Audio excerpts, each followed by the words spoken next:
Welcome to My Love of Life Energy. I'm Anna Scott, your host. I love beautiful, rich conversations that reveal the truth, beauty, and uniqueness of each person I meet, and I'm honored to share them with you. Good morning and good afternoon, and welcome to my podcast, My Love of Life Energy. And today I'm honored to have a woman I've just met who is a neighbor. And her name is Tammi Salas. Did I get it correct, Tammi?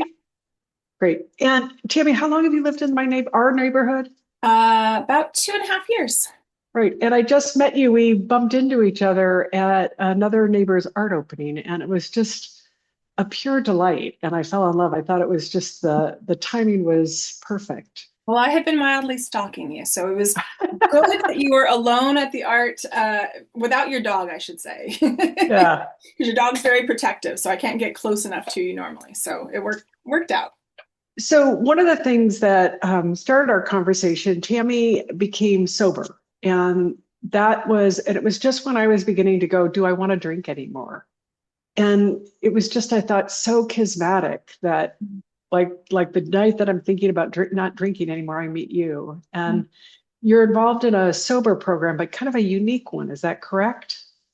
Yeah, I mean, I'm part of 12 step, but I didn't start out in 12 step. I started out just my doctor recommended I do an elimination diet.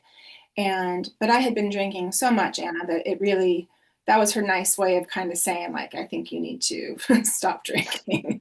And so after 7 months of that, I realized I had a bigger problem than I knew physically. Like I needed more help and I was very lonely. So then I went to 12 step and now I'm 11 years sober from alcohol. And now have been part of a group in a community called the Luckiest Club for the Mm. last 5 or 6 years since the pandemic started is when that started. My friend Laura McCowan founded it and runs that. And she is a writer. And so I work there leading sobriety support meetings. So yeah, it kind of has infiltrated my life in all kinds of different ways. And the other thing that you are, and basically everybody can see it, is if it's look behind you, is you're an artist and you're a writer. Hmm. Yes. And tell me about your art. Yeah. Well, I would say I was a very creative person. Like little Tammy's back here. She's always watching. And she's up here too. I use her a lot. But as a young person, I was a very creative girl. And as it happens, sometimes that can get squashed out of you, either by a teacher or by your own self-consciousness. My mom used to have me decorate the inside of my closet with my art, so that because it didn't go with the house. Now, Oh, I love my wow. mom. She just passed away, but she was just trying to keep a nice, tidy home. She didn't mean to have me stop making art, I'm sure. Um, but that's what it did. So when I was around 12, I was just like, why is all my art in the closet? Like, I don't understand why I can't have it out like everybody else's family. Um, so that kind of silenced me in a way that I didn't really put words to until much, much later. And so when I got sober, about a year before I got sober, I started making art every single day at my kitchen table. Oh, That exploration, that hungover state that I had on most mornings, I would have to say, of 2014. I started a project on January 1st, and I said, I'm going to make art every single day at my kitchen table while my son's getting ready for school. And that had me do a lot of self examination, a lot of thinking, a lot of shame. It was really a working meditation, making art in a notebook every morning. I did it every single day that year. did And you really? that year was really revealing. And wouldn't know that, of course, right? It just kind of became this practice where I was communing with a higher force. I didn't know that at the time. Again, it was very intuitive, as higher forces can be. And so I just basically, it was like a working meditation. And I just would, started out making stick figures and then drawing with my coffee and painting with my coffee and then working with words because I love words and graphic art. But by the end of the year, that would be the height of my drinking would be the week after Christmas. Yeah, my family would go away. I was writing an article for a magazine about parenting of all things, and not wanting to play with your kid was the thing. It was like, why don't people want to play with their kids, you know? And it had me really dive deep. But I I just I think I know I was watching the PBS miniseries on the Roosevelts. And so that art that I made that week was pretty dark. And then there was a quote by Eleanor Roosevelt about happiness being a byproduct of a well-lived life. Mm. And I wrote that down on my last day of the year. And I was like, Wow. I want to be happy. Why am I not happy? I have this kid and this nice house and a great husband. And so that just set me on a path. I got sober. I didn't know I was going to get sober, but I got sober on February 2nd was my last drink on Groundhog Day, Wow. which I also find kind of funny. That's really funny, actually. I wouldn't realize that till I hit my 1 year, but it was just like the jig was up. I was exhausted. I was sick and tired of feeling how I felt. And so I just told the truth on myself to my doctor. But the art definitely played a part because I gave myself permission to make art. I was getting hired for a few things for writing and illustrating. It gave me some confidence in that regard. And then it just filled me up in a way that I hadn't felt in a long time. So when I quit drinking, I just poured myself into making art. And that filled Oh, a void. That filled a void in me. Yeah. oh wow, that's so beautiful. Yeah. That what you just said gobsmacked me Hmm. because instead of filling yourself up with liquor, like, and I'm not saying you, but all of us, it's like we can fill ourselves up with our own creative genius. Yeah. And I think I knew that, Anna. I mean, I don't know what your experience has been, but there is a clarity that starts to happen when you remove alcohol, or at least for me, when I removed it from my life, I had a lot of time and space on my hand. I was like, wow, I'm not going to bottle bar. I used to run a wine bar, so I had, winemakers I would meet and buy cases from them and invent, Rose Wednesday at my house for my girlfriends. And I thought, oh, let's do Rose Wednesdays every day, every week at my house. Like I had time and space and things that I used to fill with dinner parties and trying to be Martha Stewart and trying to, um, you know, um, kind of mask my drinking, like mask, like, oh, this is what we do for a living. And this is very, everybody does this in wine country because I lived out in Bodega Bay, in Sonoma County. But the emptiness I felt was very acute. And when I stopped drinking, that didn't go away. That was just more pronounced. So I was Surprise, like, surprise, surprise. I gotta fill, I have to fill that void with something. And I didn't know exactly how that all worked. And I'm really glad I didn't because I just kind of stumbled into it. But I went back to college. I decided to go back to college after 1 month of not drinking. I was Oh, 40, I was 44 and I went to the junior college and I got my transcripts and took all my tests. My son would go with me. He was 11 at the time. And I just thought, I'm going to go back to school and I'm going to declare art as my major. How dare I do that? So audacious. And I just felt like a kid, and my son was a big cheerleader for me. was he really? Yeah. Because I would say, oh, I'm not an artist or, I'm not. He's like, Mom, if you make art, you're an artist. You told me Oh that. my God. And I was like, oh, I did tell you that, didn't I? So it was a lot of permission slip giving and self forgiveness and self kindness and just a lot of like loving myself back because I'd gone down the drinking road pretty far and it hadn't really served me very well. And I was at risk of losing my family, my husband, and my kid. So it was really a Hail Mary pass. It wasn't like it was just this big, beautiful thing I decided to do by myself. I realized that if I didn't do something drastic, there would be consequences that maybe I couldn't come back from. So it's been a cool 11 years because I've been sober like more than my son, half of my son's life, thank goodness. and it Wow. feels like the right time. Feels good. Can I ask you, you said the Luckiest Club, and I know you're part of it, but could you share, Yeah. because I just thought it was so beautiful, Mm. the perspective of the Luckiest Club and what they're Yeah. looking at. Yeah. So my friend Laura McCowan got sober about 6 months before I did. We met on Instagram, as we meet all of our friends now on Instagram. And I had sent her some art and we had been chatting. Laura is a wonderful writer. And over the years, we became friends. And when the pandemic hit, she had a book coming out called We Are the Luckiest.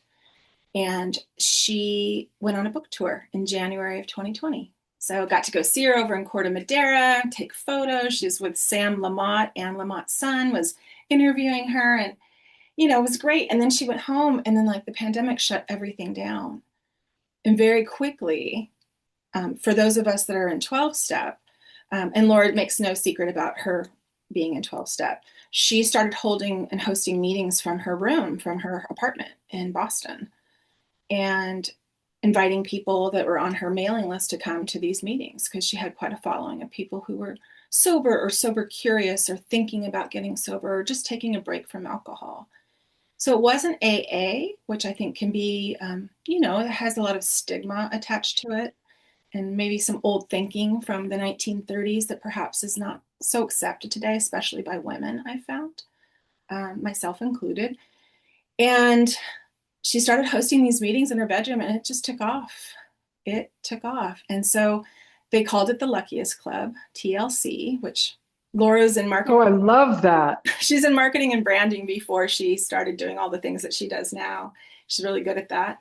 And built a community. And over the last, so this year will be 6 years in May. On Cinco de Mayo is the 6 year anniversary of kind of the first official meeting of the Luckiest Club. And they have like 55 meetings a week online.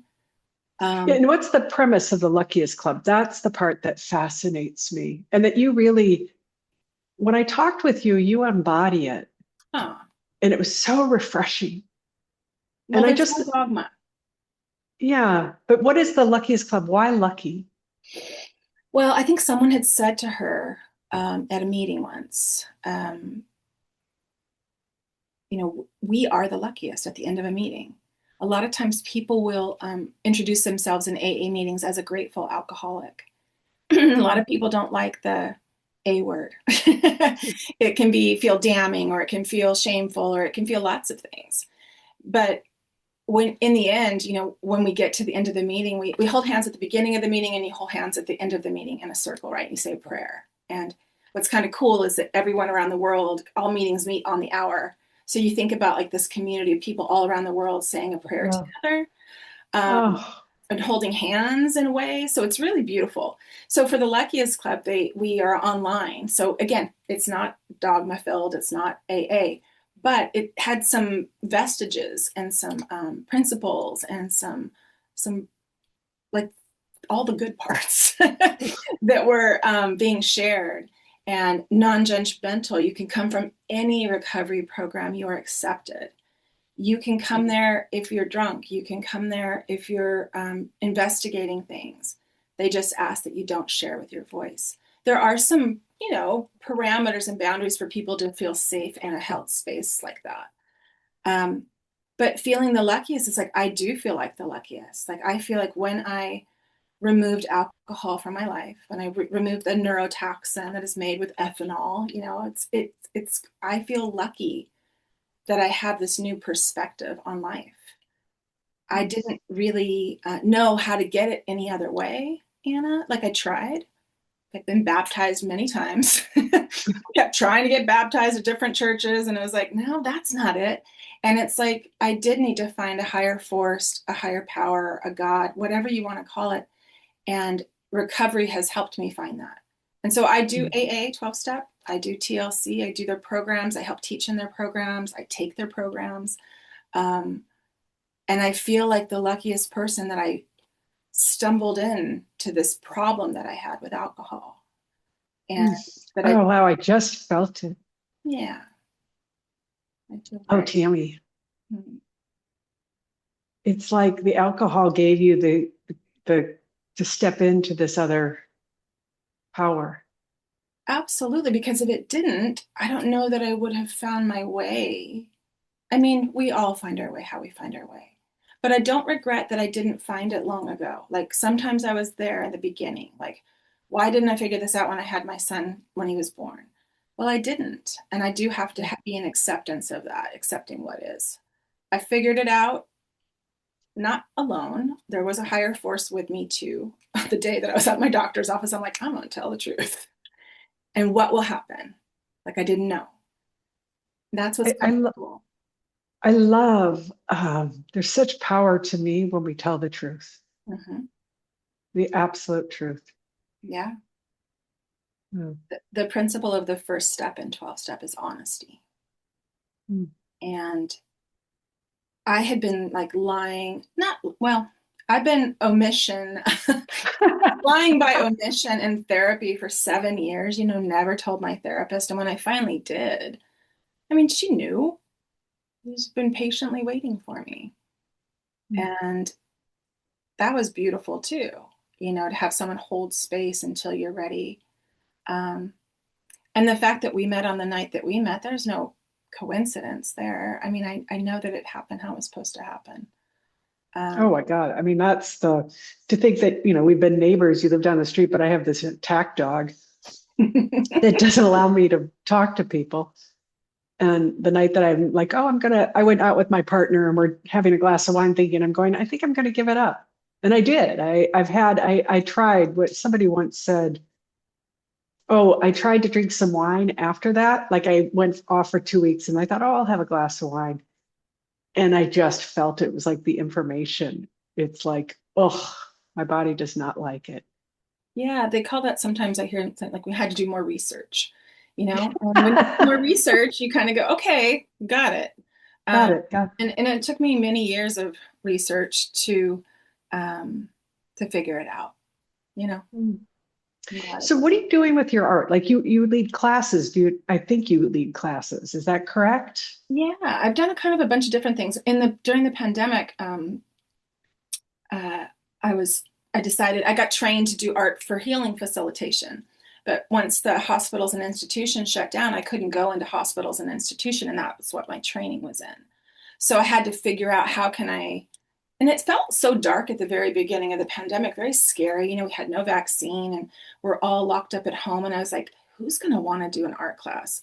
Well, it turns out a lot of people wanted to do something with their time. Um, and so I shared some of the things that I had been teaching in workshops with people in live, but now we had to do it online. So I taught a great class called The Muse, and we Oh, featured it on the film Emily. Um, I've worn red lipstick ever since because we found our inner muse, instead of the outer muse can inspire us. But I was really working on it with people to encourage them to take photos of themselves. Like, remember the photo booth in Emily? Like, yeah. lots of photos. These memory boxes, these beautiful little 10 boxes that, like, Oh, the little boy found that, or she found the boy's 10 box in her bathroom, and it had all his childhood memorabilia. So we take these little pocket altars, like I'll take this to France with me next month. And then we make art using our own image, like I have behind me and over there. It's like we take the little us. And I'm not trained as an art therapist, but I love the metaphor that I can use to tell my story through my art. And that has been really healing for me. and is that it looks like a Rothko-esque painting behind you. Oh yeah. So in college, we were studying the masters, and so my best friend Casey, she left this world on 2/22/17. She was in room 222 in the hospital. Wow. No Yeah. way. And when I got back, my art professor, who was a very good friend and mentor of mine, everybody else was doing the masters, Picasso and all these different men, Matisse. And I said, um, I was trying to find a woman that I could do her art, but the Rothkos spoke to me. And I said, I know you really want us to do the masters and you have a list here, but can I do Rothko? And she's like, you can do whatever you want as long as it helps you. So Rothko looks like it's really simple. It is not simple to do a Rothko because there's so many layers underneath to kind of get a depth. I didn't even come close to it, but she let me try. And so that just was immediately after my friend passed away. And I was Oh my so God. into it. So yeah, that's a very important piece for me. I love My mind, it. my eyes just keep going to it energetically. Yeah. In college, in art history, when I saw Rothko's paintings, I was an art history major, and when his slide came up, I just started bawling. I Yeah. just was absolutely so moved by his work. Yeah. It's beautiful. And Yeah. like I said, it looks seemingly simple, but like all good art, it's not, or art that from the masters. Like you think it looks really simple, but that's because they're so good. They made it look simple. Like I went to the Oakland Museum this week. I'm doing the Artist Way class with Nest Studio. It's a 12-week class, and you take yourself on an artist date. So I went to go visit the Diebenkorn piece that I love so much at Oakland in the Permanent California Collection. And I got so close to it because it's this nude and she has her hand on her knee. And I got up to this corner and I'm just looking at all the underlayers, all of the underpainting. It's just Mm. beautiful. It's just totally beautiful. Oh, I think I said put my hand up. But he probably went over an old canvas. And so lately I've been Oh, doing that too. I've been taking old canvases and reimagining them and putting things on top because I'm like, that gives it more interest. And then that's another metaphor, like of what was before, maybe that I didn't care for, an old story, an old painting, an old way. Like I get to create something new and beautiful from it. And that's oh kind of my God. how you I pitch. just, I think I told you I studied this thing called the gene keys. Oh, yes, yes. And they have this 30-second gene key, and it's called, it goes from, I think, failure to preservation to veneration. It's about the integration of life, of taking the old and making something new. And when I Uh, heard you speaking it, I'm getting emotional. I can't believe it. I could feel the truth of it. yeah. Like I was contemplating that. I'm like, well, what does that mean? And when you were speaking that, I actually heard it. Mm. Absolutely beautiful. Well, it's so beautiful to do in real time, Anna. Like, I don't know if you paint anything or if you have something from before, maybe something you've done, but then when you can kind of reincarnate it or when you can kind of resurrect it into this new thing, I mean, that is a metaphor for recovery right there. It's very empowering and it's very, Okay, wait. That you just, Tammy, you just hmm. blew my mind. Would you say like you just did what I call a drive-by? Oh, okay. Did And a I? drive-by is where you say something profound and it just kind Hmm. of goes past. And I go, wait a minute, say more about that's recovery, a metaphor for recovery. Say more about that. Well, I feel like when I'm making art from um, well, do you do morning pages at all, Anna? Do you know what those are? Yeah, I know morning pages. I have different practices, but I'm very aware of morning So pages. morning pages, right? There are 3 pages of just stream of consciousness. So um, taking those, you're not really supposed to reread them. So I can make art over the top of those pages, and Oh they're my God. they're embedded, right? So I am reincarnating, I am reimagining, I am retelling a story instead of staying in the dark. Like at the beginning of my recovery, I would stay in like it was like I was just so ashamed. I was just wanting forgiveness and didn't think I was worth much.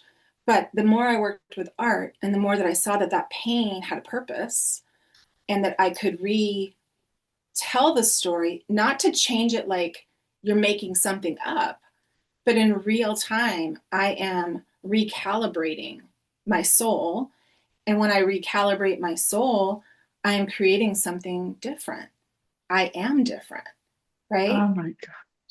So that's why I use old photos of me to kind of little Tammy. She has a necklace on in here, like she always accessorized from always. And the gold arc lines are used. In art history, they use the gold arc line on all the saints and the Virgin Yeah. Mary. And I am not a Virgin Mary or a saint, but I liked the idea that I could take concepts from the art world or from just life and nature and hope for just a better future, and have it as a beautiful, I call it a womanifestation. Like, I want to womanifest the rest of my life. I don't want to just Say that again. a woman. Wo- So we talk about Yeah. manifestation, but I always like to call it a womanifestation because I feel like it's so feminine and it's so powerful. And I Oh feel my like God. that's what I want to embody and I want to bring when I'm making art. Actually, when I'm making anything, and I was just telling my boyfriend, I'm like, I just like to make things more beautiful. Oh, That's it. Like, I don't even know yeah. what exactly that is sometimes, but just my mom did that. And I got that from her. And I want to make my world more beautiful. And I get to do that. And I have to have some clarity, though, and some emotional sobriety to do so. Not drinking is one thing, but there's also this whole emotional landscape that I have to navigate, which is the work you're doing too, that sounds like through the gene keys. Yeah. It's like, how do I be with my emotions, but not act out of them? How do I notice them and let them Yeah, dissolve? yeah. Yeah. In TLC, we have a course that the Sober Life, and it talks about, um, just being the adult in the room. That's Yeah. emotional sobriety, like being the adult in the room that knows what to do next, and restraint of pen and tongue or pausing. Like, all of those things are skills that we have to Oh, yeah. practice. Yeah. Trust me. As I notice my irritation, I go, nope, we're not going to speak out of that. Yeah. I'm going to just let that one ride, Yeah. except my tone. My daughter is so, if I am off by, if my tone is variable by one, not pure love, she can tell in a nanosecond. And I'm like, come Tone's on. a big deal. Well, tone is actually it's another gene key. It's so funny. It's not the words, but it's the tone that people speak in Yeah. that we're really listening to. And Yeah. that's what they talked about could even start wars, is that it's that tonal quality. Yeah. I So, think when I was drinking, my tone was not kind. I was hmm, trying to get my point across with my tone, or thinking like, oh, I'm not a parent who, um, hits their child, but I definitely had tone. And yeah. Hmm. I don't have that now, or I don't call upon it. I can't say that I don't have it. Um, I really worked hard in the beginning. I get to live my amends to my kids, so I get to try to do it differently. Not perfectly, but tone, that's a big one. That's such a big one. Oh my God, tone is everything. Yeah. And yeah, the tone and the energy in which people are speaking from. I'm like, really, you think you don't notice that? Yeah. What is it? You get more flies with honey or something like Yeah, that. yeah, something like that. That's sweet love. Yeah. Tammy, we're coming to the end of our time. You have you take people on a trip, is that correct? Tell me about that. Well, the evolution of my work over time, so it was online classes. And then I don't know about you, but I was just getting a little burnout with Zoom and having all the Zoom calls, right? We got used to it. We have a culture of it now because, and for Yeah. good or, for better or for worse, I was really craving in-person connection these last few years. And I started leading alcohol-free retreats around the world. I partnered with my Oh, friend Carol, who's in Florence. We've been doing them in Italy. And then we started doing them in Morocco. We have one coming up this fall in October. And then I just led one in San Miguel in January. And I'm leading another one next January. We're going to a tarot garden in Italy next May. So we're like planning, I'm planning like a lot of things I say in my recovery is that I want to make my own fun. Because when you stop drinking, sometimes it feels like I'm never going to have fun again, or I'm not going to be able to celebrate or do these things. And I found that travel was one of those things that was hard to do alone. Airports can be hard for a sober person. You can drink whenever you want. You can even drink on a plane, right? So you can drink. And so traveling can be tricky. So I've been trying to curate these experiences that are in beautiful places where we can learn about their culture, where we can learn, like we do a little bit of collaging about place that we're in, morning pages and collage, and we just get to be together where nothing feels odd because no one's drinking. So a lot of people that come on my retreats are are sober, but some of them are not. They come from maybe families that their parents were drinkers and they don't want to be around drinking, you know. They want to be around a safe environment, or they're into wellness and they're like, I don't want to go on a wellness retreat where it's all centered around wine in Italy, Wow. yoga and wine. So they want to come, and where we go, it's like a 300-acre essential oil flower farm, you know. Oh God, Tammy. So It it's just beautiful. sounds beautiful. I love the magic that you create. Oh, I just want to say that it's I do just too. magnificent. I'm so glad. So Tammy, how do people find you? What are Um, they? yeah, I'm active on Instagram every day. I like to share my process. I love seeing how people make art. So that's just my name, at Tammi Okay. Salas. And Okay, great. then my website's tammisalas.com. You can check that out too. That's where all the retreat information is. And I make art over in Berkeley at Moonflower Studio, and sometimes I do workshops there. But I'll share all that. Okay, great. Yeah, thanks It's for been an having honor. Oh, me. I've loved it. Absolutely. Thank you. What a You're very delight. welcome. I'm glad our lives intersected in the way that they did and in the timing that it did. Yeah, perfect. So much love. Yeah.